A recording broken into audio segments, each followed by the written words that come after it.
So when you say, is it impacting students positively, that's when I would raise my eyebrow and say, I think we have a lot of information out there. The internet brings information from every part of the world, every part of the sector.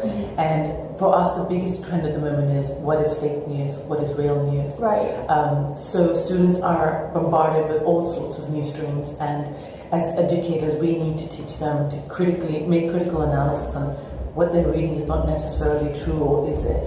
And these are the conversations we have to work with. And now more than ever, people out there are, they find interest and enthusiasm in spreading the wrong news. And unfortunately, branding the students and getting to think in ways that may not necessarily be healthy or well for their mental well-being. So from a student point of view, yes, there's a lot of information coming their way. It can be very opportunistic because they can learn so much, but they need to be able to become critical thinkers as well. Sure. From a teacher point of view, yes, again, students are getting a lot of information, and like my colleague said earlier in our talk, that you can use this product called Sway, which is a different tool for other than PowerPoint. It's in the Office 365 package. Now, the thing with Sway, it's great. So you can just kind of put in a topic, so you might want to put in solar system, and it'll bring up all the information you want about the solar system. At which point then the student will filter through what they want to keep and what they don't want to keep, depending on the topic and the angle of that topic. So you can see that they're already doing less work than they would originally do instead of researching in the internet, pulling information together, bringing in images, etc. The work's being done for them in the background, and that's absolutely fine. From a teacher's point of view, the teacher has to now move beyond and think about which bit of that work is the students and which bit is the internet, and how is the student applying that information from the internet to bring about self-discovery or to extend their learning. So yes, it's a challenge, but it's definitely a way of the future. We no longer need to do remote rote learning and remember facts. We now need to know how to apply that data. So I just think there is a lot of information, but we now need to work with it in these various ways.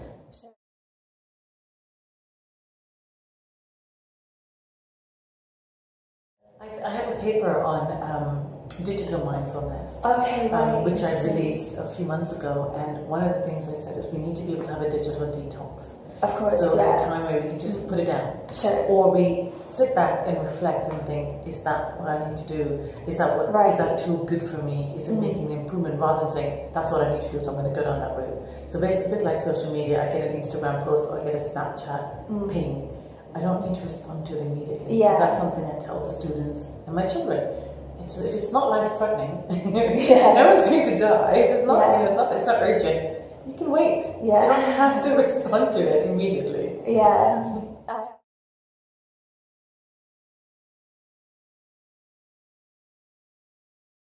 I think undoubtedly, if we think about workload, ways in which we can reduce that as much as possible, because we know it's one of the key drivers that's pushing teachers out of the profession, is really important. And I think the thing for teachers is what administrative jobs can be taken out of the work that you do. So that might be, people out there might have to still do a lot of photocopying themselves, they might end up having to do letters for trips that actually could be outsourced to the admin team. And sometimes when you're in it, it's hard to think about how you can ask yourself the question, what do I not need to do? Because teachers often think about doing it all. So I think there's a couple of really big back office functions that kind of quite often happen. Normally it's placed within a person or people who just do that as their job. And I actually think that you could probably shift some of that out through using different new technology. I think timetabling is probably a really good example. Okay, yeah. So I used to have at my last school 2 guys who would disappear into a shed over by the office for a week when it was time loading time, and then they just emerge and you peek through and you could see like all sorts of kind of drawing pins and bits of paper. And I know that there are better ways out there of doing a timetabling system that would make their lives a lot easier. And they were both teaching staff, so it's a crazy use of their time. And I also think that when we're looking at how we then deploy our workforce, in terms of supply and teaching agencies, there is a way in which you can minimise some of the effort of going out, speaking, getting all the different contacts, and then figuring out the jigsaw puzzle. It's actually much easier, I think, if you use technology to solve some of those problems. Right.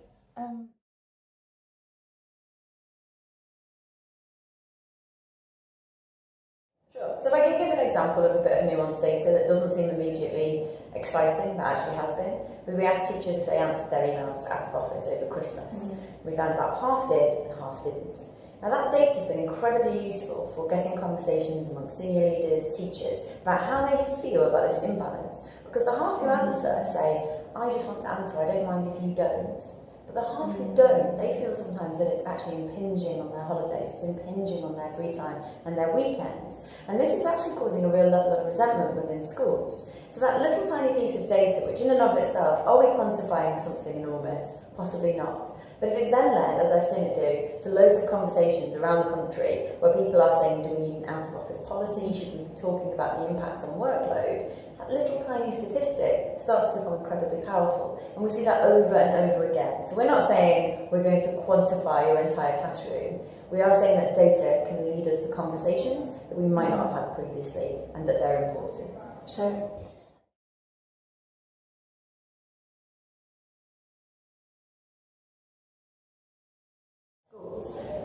unrealistic expectations of managers is coming through strongly. We think that if people feel that their job isn't doable, so that someone is asking them to do more than they are capable of doing, have the resources to do, and feel that it's still expected that they will meet that, and there'll be some consequence if they don't, that causes people no longer to feel able to do their job. Stress really doesn't seem to have as big an impact as we think. Some people like stress. yeah, sure. And also what you were saying yesterday about how some people or some teachers will actually take it upon themselves to do it, even when they don't necessarily have to. Do you believe that maybe because teaching is such an isolated job, that could cause it? The actual isolation of always being alone would make them think that they would have to do everything themselves and do more because they feel like they're not doing enough. I don't know, I'm just curious. I mean, I had sort of theories around personality types that haven't actually been borne out by our data so far. So I thought that maybe teachers were a bit more neurotic and a bit more conscientious.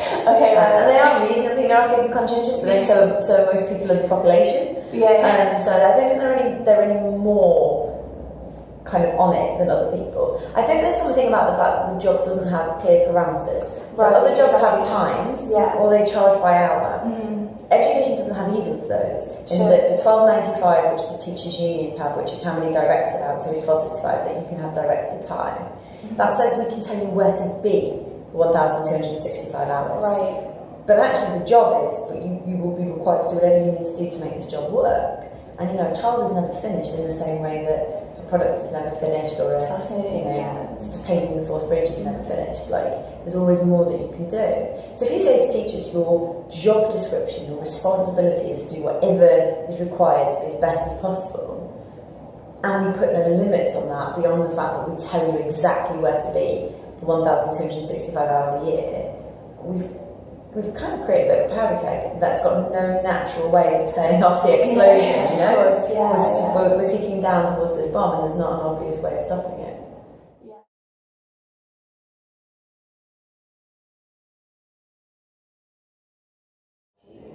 So in terms of differences, I'd say the biggest one is that autistic girls are really sociable, and they're really motivated by connecting with other people, and they're really driven by relationships and wanting to have relationships with other people.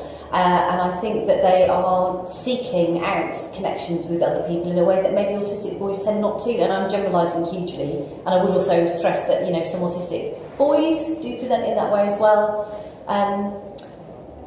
I think the girls are really, they're really reflective. The ones that I work with certainly are, and they're really self-critical. So I think rather than acting out and exploding when things go wrong, what they do is they take all of that information in and then they implode and they criticise themselves. So actually it's much harder to see when things aren't going very well because they don't show you. They hold it all really close, and then they blame themselves for the things that aren't working. And I think at the moment they probably should be, and that's just because we're at the point where we're just starting to understand that female autism is a thing. I would imagine maybe in 10 years' time we will have a much broader understanding of what autism is generally, and so our autism training will be a bit more nuanced. I think sometimes, you listen to things about autism, or you see things about autism, or you read things about autism, and it's just one presentation. And I think really at the moment what we're trying to do is just get people to understand that autism is really different. Largely speaking, girls behave in a different way if they're autistic to boys. And so I do think there should be a bit of gender biased kind of training. I also think in secondary and primary mainstream schools, often it is the boys who get the attention because they are acting out and kicking off, and people are finding their behaviour more difficult to contain. And I think girls with lots of different types of special needs tend to be a bit quieter about it, Sure. which means that they do, all of them, fly under the radar. And actually we need to think about, well, actually, just because they're not showing us through their behaviour doesn't mean they're not finding it difficult. They're not expressing it in the same way. Sure.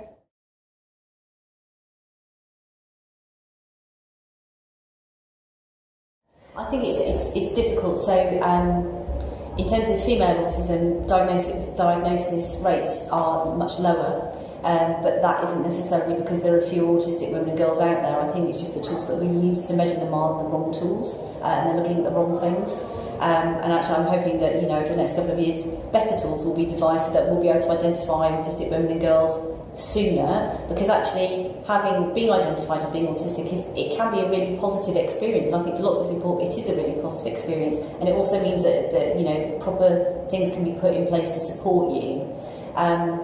What tends to happen, especially with female autistic people, is that they can go all the way through their lives. They can be 40 and not be identified as being autistic, and quite often they have additional mental health difficulties because of their difficulties with other people and understanding about communication, and that means that they end up with all sorts of mental health labels on them that aren't actually right, and sometimes they end up on really heavy medication that isn't the right, that actually they don't need to be on antipsychotic medication.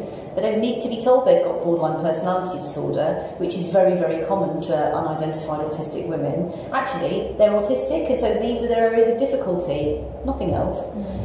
So I think, I really would hope that rates of identification around female autism will get much better so that people can have better life outcomes.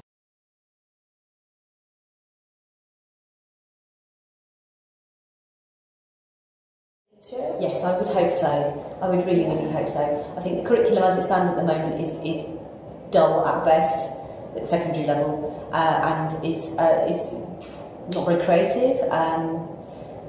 I would hope that actually we will have wholesale curriculum reform at some point in the future, because actually what we've got at the moment doesn't work for everybody, and there aren't very many options if it's not working for you. I think the way that autistic people learn and the things that they can achieve and the things that they can invent and the things that they can create are really amazing, and so we should try and build some space in for exploration, innovation and creativity within our curriculum so that they can show us what they can do, because actually autistic people think in a totally different way, and they will invent things that we haven't even considered because they think differently.